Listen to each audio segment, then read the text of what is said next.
So year eight, so we're starting to look at the detective stories genre of work, and we're going to work our way through this unit over the next few weeks.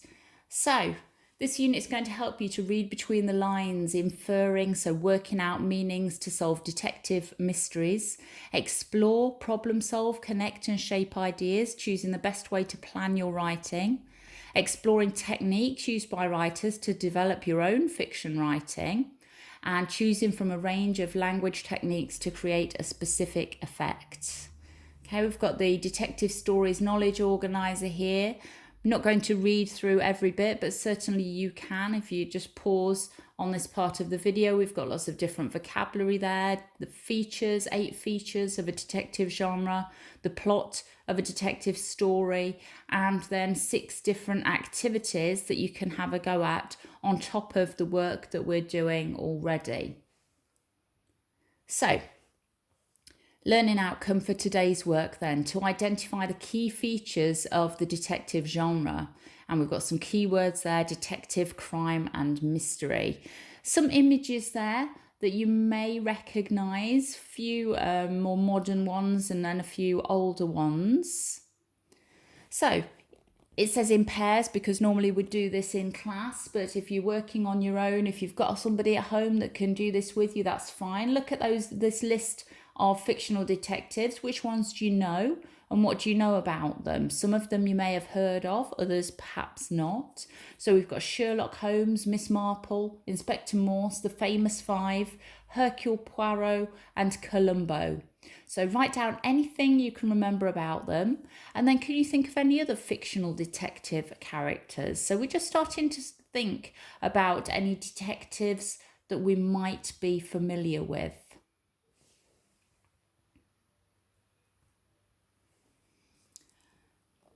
So let's have a read through of the activity 2. So you're the detectives. Read the true stories. Work out who committed the crime.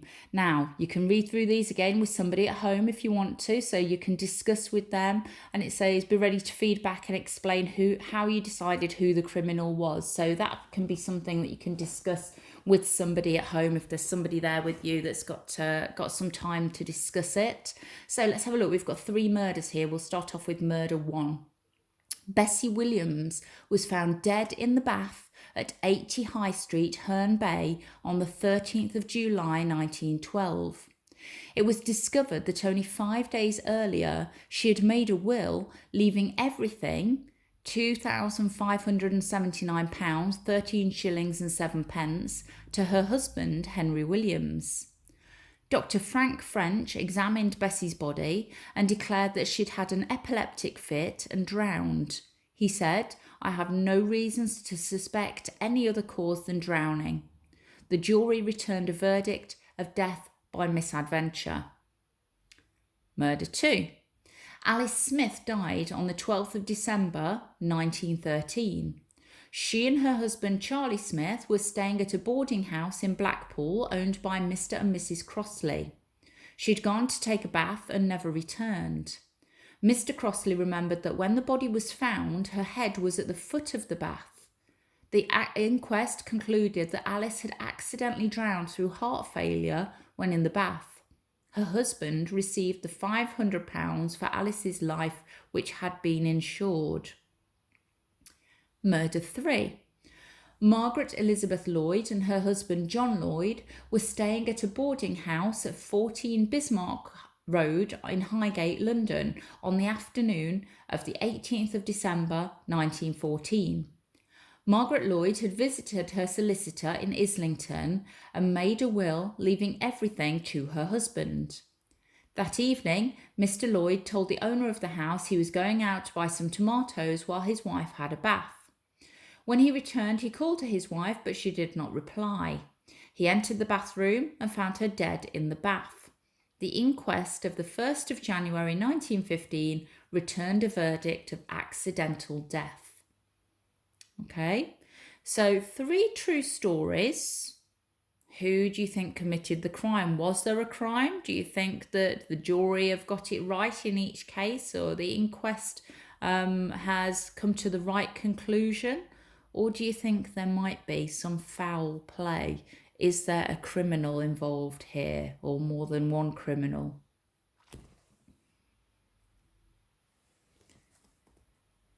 So let's have a look at this then. Think about your investigation into the mystery of the brides in the bath.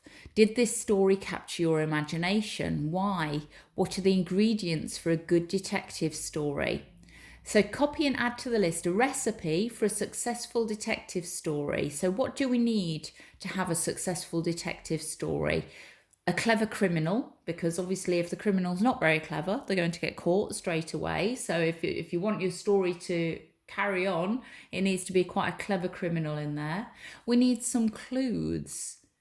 And then think about what else is needed, in your opinion, for a successful detective story. I then want you to explain the importance of each feature you've chosen. So this is an important ingredient in detective stories because... And then look at your recipe for a successful detective story. Which ingredients, so what factors do we need at the beginning of the story? What do we need in the middle? And what should we have near the end? And why do you think detective stories are structured in this way?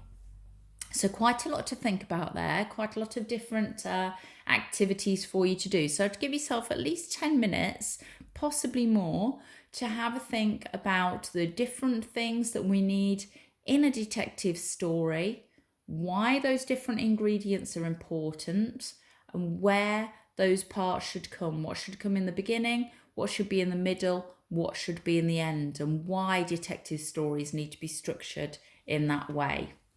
Okay, give yourself about 10 minutes at least on that, and then we'll have a look through some responses. So, at the beginning then, we need a clever criminal, although their identity might not be revealed until the end of the story, but we need to have some sort of criminal.